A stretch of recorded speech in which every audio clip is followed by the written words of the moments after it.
Hello everybody. So today I wanted to do a quick little video here talking about some recent disappointing products I have purchased. So I tried to do kind of a variety and some of these range from being maybe the color didn't work, the formula didn't work, or something like that. Just a range of experiences. So I just wanted to go through it because sometimes I think it's helpful to just kind of see the products that didn't work and kind of distance yourself from that like dream person that thought this would work, and it just helps remind me of the fact that I need to look up reviews before I look at these products. It helps me realize that some of my shopping habits are not gonna, magically work out, and that a lot of these could have been avoided if I just reviewed or was a little more thoughtful. So the first product that is one of the more disappointing ones is this Milani Stay Put Liquid Brow Wax. So I bought this kind of on a whim after seeing somebody recommend it. So you can see it's kind of like a white wax.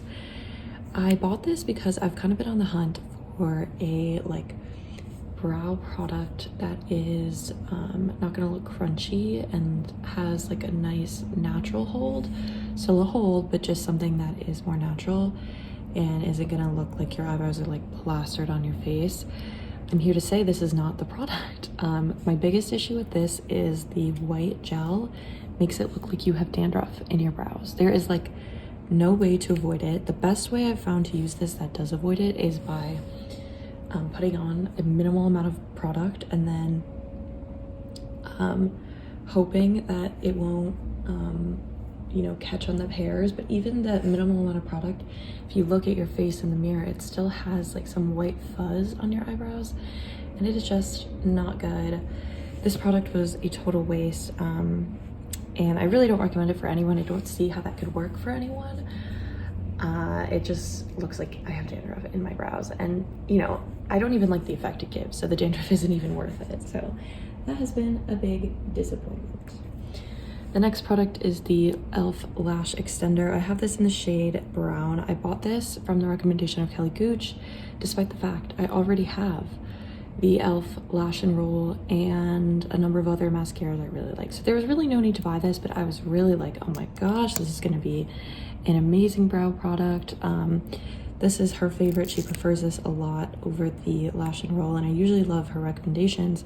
However, I find that this is just not an effect I like on my brows. I think it is pretty clumpy, and then also it just doesn't it doesn't like coat the bottom of my brows well. Like it makes them look very sparse, and I don't know, whenever I use this I just really dislike the effect it has. Like my eyelashes look horrific. And it's funny because I have the Lash and Roll and I love that. I think that is an excellent formula. It is beautiful, it's natural, but it makes your eyelashes look normal, just enhanced. Well, this just makes them look really weird. Like I feel like it's like clumpy and flaky and just looks so ugly. So I've tried this enough. I think I'm gonna be giving that away at this point. It's just not worth it. I don't like it. And I have found with a lot of the e.l.f. Tubing mascaras especially, they have a very dry formula, so that is heightened in this as well. But that's just a side note, but I don't like it. Next product we have, this is a product I'm willing to keep trying, but this is the Danessa Myricks Yummy Skin in the Universal shade. This was I don't know if it was a point perk or a like sample sort of thing, but this is kind of mirrored. This is a weird product. It is kind of it's a very like oily balm feeling, and I guess it's supposed to be kind of a primer, kind of a cream to powder primer, but I just this doesn't do anything for me. And I feel like whenever I try it, I just am like, okay, that did nothing. It also has like a texture after using it that I don't love. I don't notice a change in how my makeup looks on top of it. I don't notice anything in mattifying. I don't notice anything in smoothing. So it's just kind of like an oily texture that doesn't do anything, and I'm like, I don't really care to use that. So I'm gonna keep trying it because I have heard some good things, and if this is like smoothing or oil control, that could be really helpful for me, especially as I go into the summer here in DC, which is so hot and like disgusting. And I've definitely started to feel the need for like oil control in a way I haven't in a long time. But this product I'm just confused by. So if you guys have any tips on how to use it or what it's best for, what its purpose is, please let me know, because I've used it a fair different ways and I just am not figuring it out. Okay, next up we have this e.l.f. liquid blush, and this is in the particular shade of Coral Crush. So I have 2 other colors of this and I really enjoy the other colors. This particular color is the one I have a problem with. It is just a little too bright for my skin tone. I can't find a way that makes this work. I think I even said in another video, I don't like blushes where you only have to use this tiny dot to get like an insane effect. Like, I just don't like it. It's inconvenient and makes it like a real, it can go overboard so quick and makes it more of a hassle to use. And the way I've been using a lot of these is mixed with a like glowy primer, like the e.l.f. Halo Glow, and I love it like that, but it is still too bright even in that primer. So that goes to show you, some of these brighter colors are probably best for deeper skin tone, which I know is kind of, I mean, that's what people already say, but I had that method that I thought was really working. But this particular color is just too much for me. It's not really usable, even though it's a really fun, beautiful color. It's just too bright and, you know, doesn't work for me. So, and that's okay, but I'm just saying. The next product I have is another color issue. This is the Nude Sticks Sunkissed Cool product. I don't know if this is the like bronzer or, oh yeah, this is all over face color. So I bought this because I have been obsessed with the idea of like a dusty rose bronzer, and I was like, oh my gosh, this is gonna be perfect. However, this color is not gonna work as a bronzer. I mean, it is like a berry red shade. It's too red and too berry for a bronzer. Like, it just looks a little like bruised, and I don't know, it doesn't look good. I don't even think it's too red to be like a contour. Maybe for deeper skin tones this could provide an effect, but I'm not totally sure because it's pretty cool tone. Like, I think this use is best for like a blush, and I have used it as a blush. It's okay, but overall that was like a disappointing product. Definitely did not give the effect I thought it was going to be. I thought it was going to be like a nice dusty rose color, but it is too cool, too deep for that.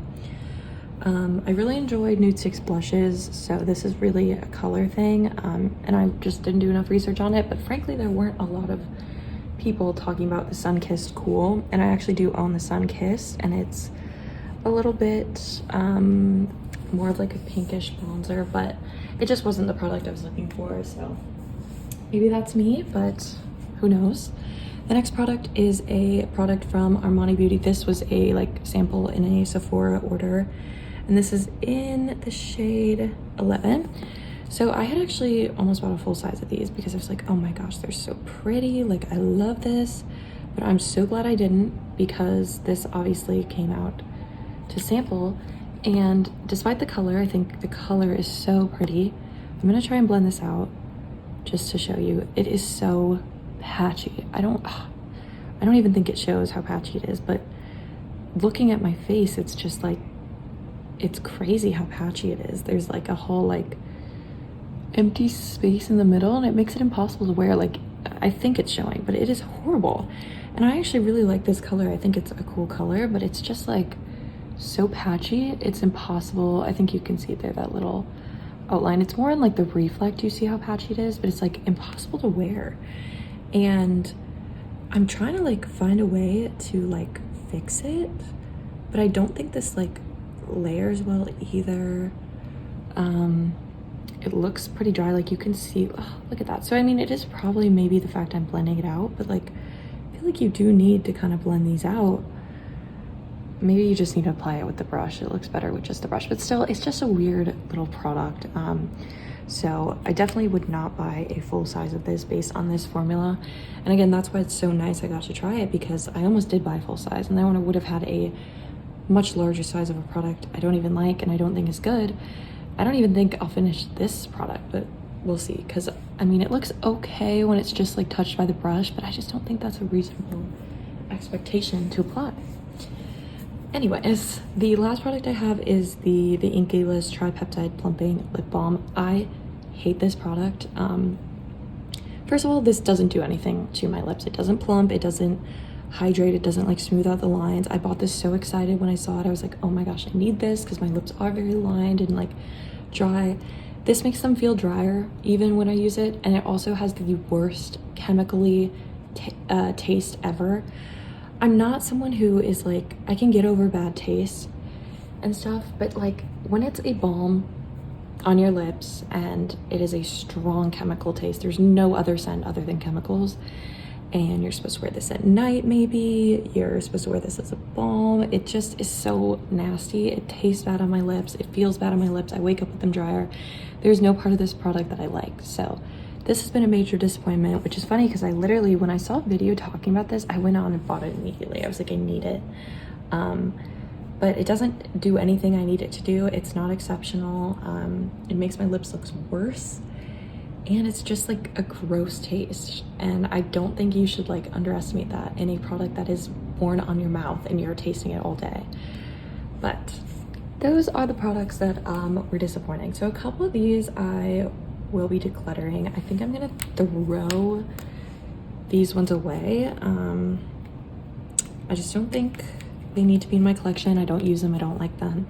Again, I'm not big on decluttering just for declutter's sake, but most of these I've tried and they're just not working for me. And I have products, you know, I bought otherwise. They're also drugstores, so don't feel terrible throwing them out because they weren't as bad of a price investment as some of the others. Some of the other issues with like color and stuff, like I think it's worth attempting a little more and eventually maybe passing on to a friend if I really can't make it work. But this eyeshadow, you know, I'm gonna try it for this, but yeah, and then this I need to try a couple more uses. But overall, these are just some disappointing products. You know, lots of lessons learned always from my shopping habits, so it's fun to do videos like this to just like remember, like, do not just buy anything you want because it looks good. Watch some reviews, really think about what you're actually going to use, and if you already have a product you like perfectly well in that category. So anyways, thank you all for watching. I'll see you next time.